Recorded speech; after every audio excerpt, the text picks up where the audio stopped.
next speaker is Sarah Blau. Sarah Blau is a multifaceted educator, artist, and author, and she's an extracurricular director at Beis Rivka High School.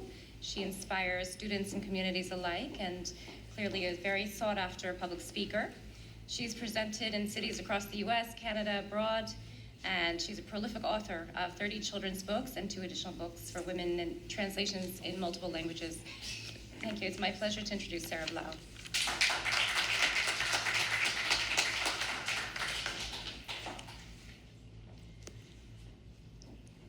The phone rings in the locker room of a gym, and a guy picks up on speaker, and there is a woman's voice on the phone.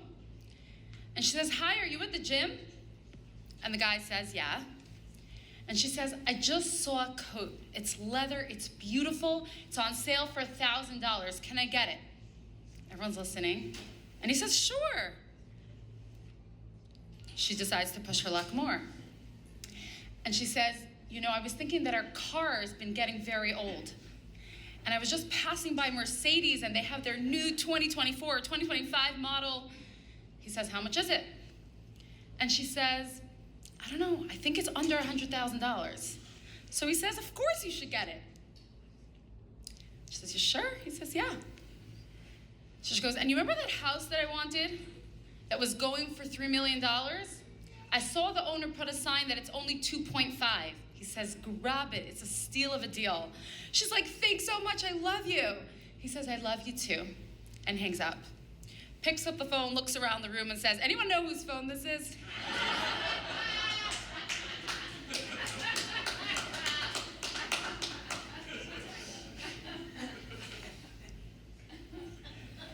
The words "I love you," which he so casually muttered to this woman. What is love?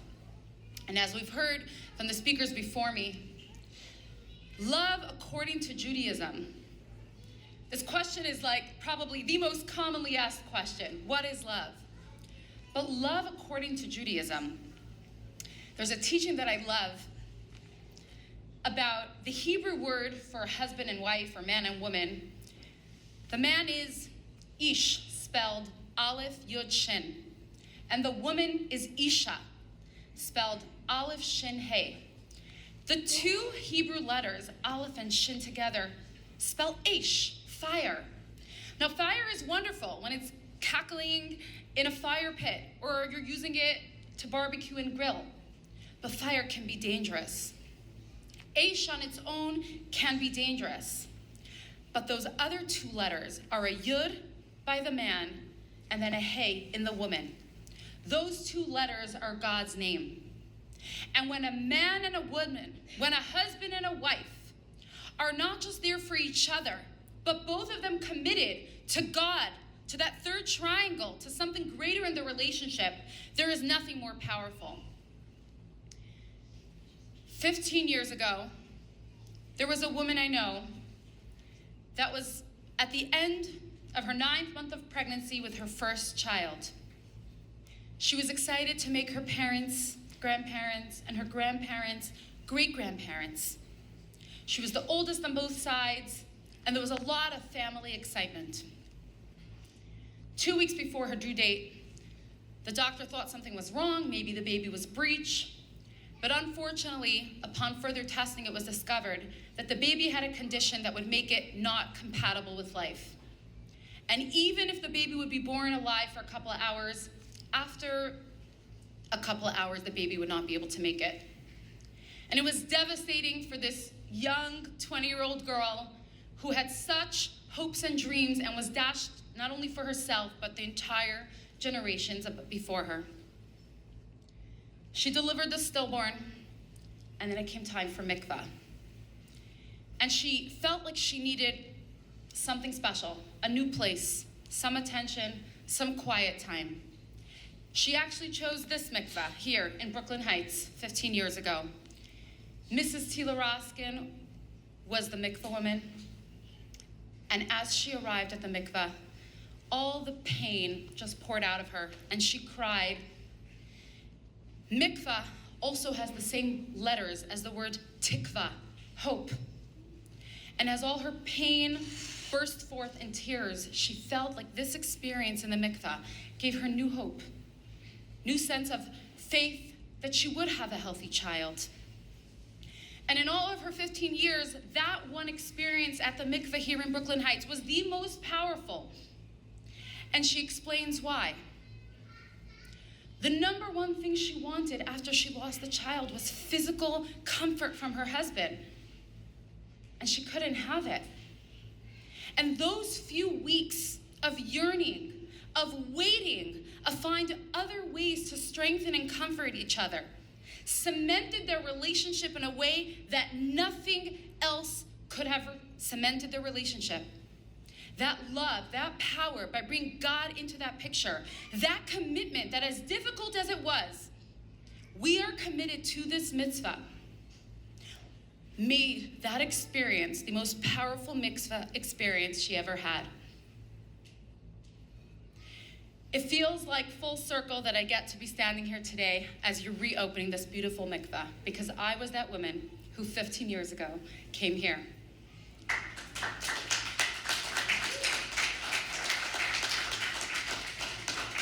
Thank God today I have a son who's almost 14. He just left home to go learn in yeshiva. I have 4 healthy, beautiful boys.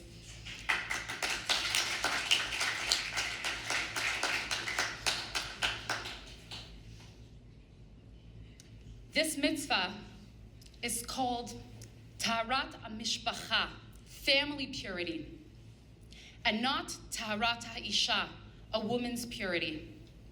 Because this mitzvah does not only uplift the woman, it uplifts the entire family, the entire home.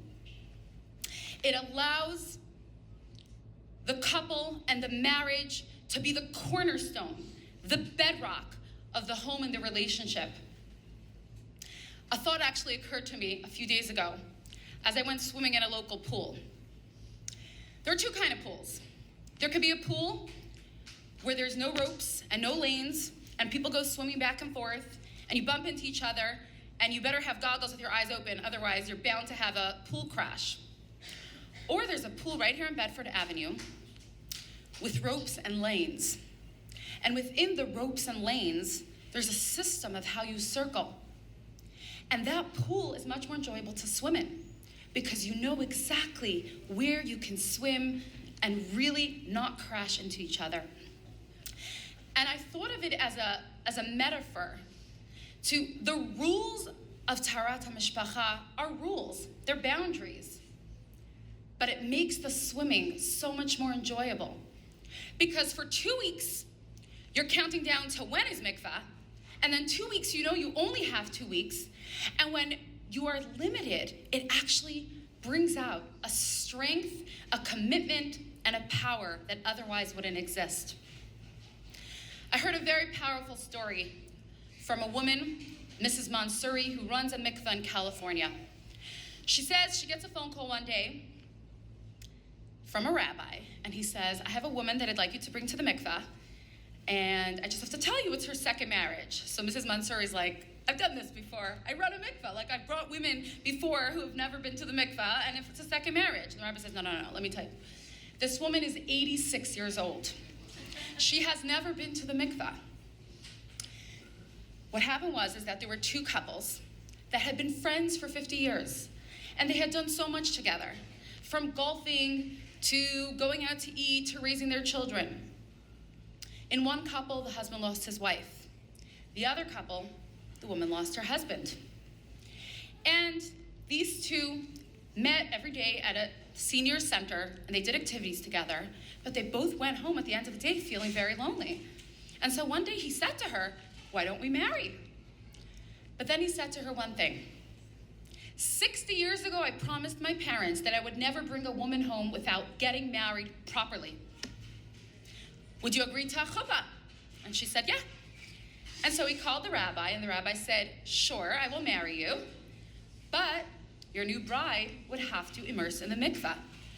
And so Mrs. Mansouri found herself teaching an 86-year-old young bride who would be immersing in the mikvah for the first time. But this woman brought her daughter-in-law with her to help her. And so her daughter-in-law sat and listened to Mrs. Mansouri explain how mikvah is a woman's personal Yom Kippur. And like the rabbi mentioned, the 40 sa, the measurement in the mikvah, right? It's symbolic of the 40 days of transformation from the beginning of Elul and Yom Kippur. And it's your personal moment with God. This 86-year-old woman was inspired. She went to the mikvah. She realized she had to remove her dentures for the mikvah. She had a wedding. And a few weeks later, Mrs. Mansouri gets a call from the daughter-in-law. Can I also immerse in the mikvah? And Mrs. Mansouri says, sure, and you're already prepared. And she went through all the weeks of separations and immersing. A few weeks later, Mrs. Mansouri gets a call from the daughter-in-law's daughter-in-law. And she says, my mother-in-law told me about this amazing experience and opportunity. Can I also immerse in the mikvah? And Mrs. Mansouri said, can you imagine 3 generations of daughters-in-law that got to immerse because one elderly woman was inspired. And she was especially inspired from learning that even going to the mikvah once at her late stage, retroactively, she can purify and uplift and make holy her entire life. And that's what each of the daughter-in-laws were so inspired by. So as much as we're talking about 20s and 30s and 50s, it's never too late. 60s, 70s, 80s, 90s. Let's break a record here.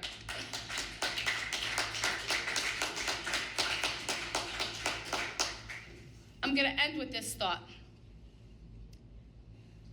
If a Jewish community does not have money to write a Torah scroll and build a mikvah is what takes precedence.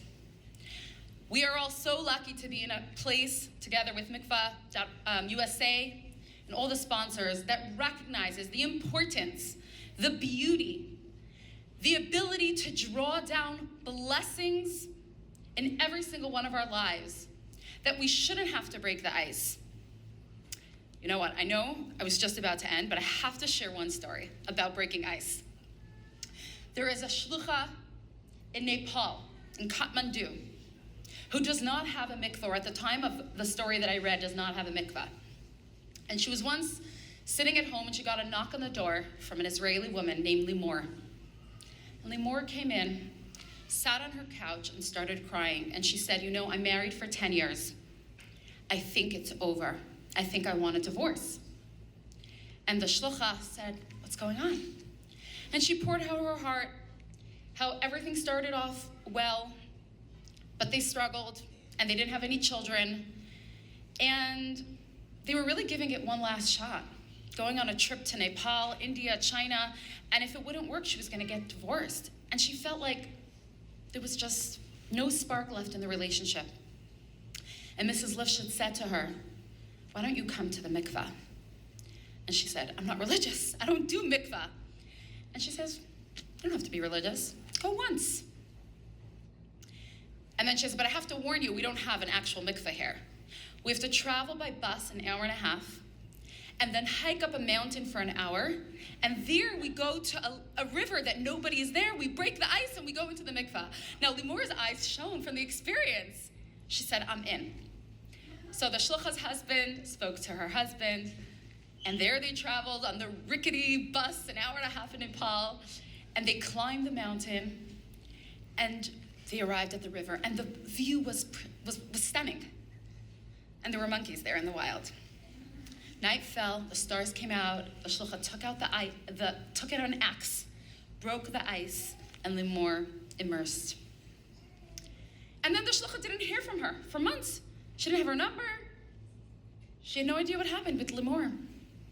10 months later, from that mikveh immersion, she gets a phone call from Limor. And Limor doesn't say a word. The shlucha hears the sound of a baby crying. And they named their baby, who restored not only a child, but their marriage, Nesya, a miracle from God. And so I end off with a blessing that all of us should experience miracles from God with our renewed commitment to Mikvah, and may our Jewish brothers and sisters in the Holy Land of Israel also experience all the miracles Nes Ya.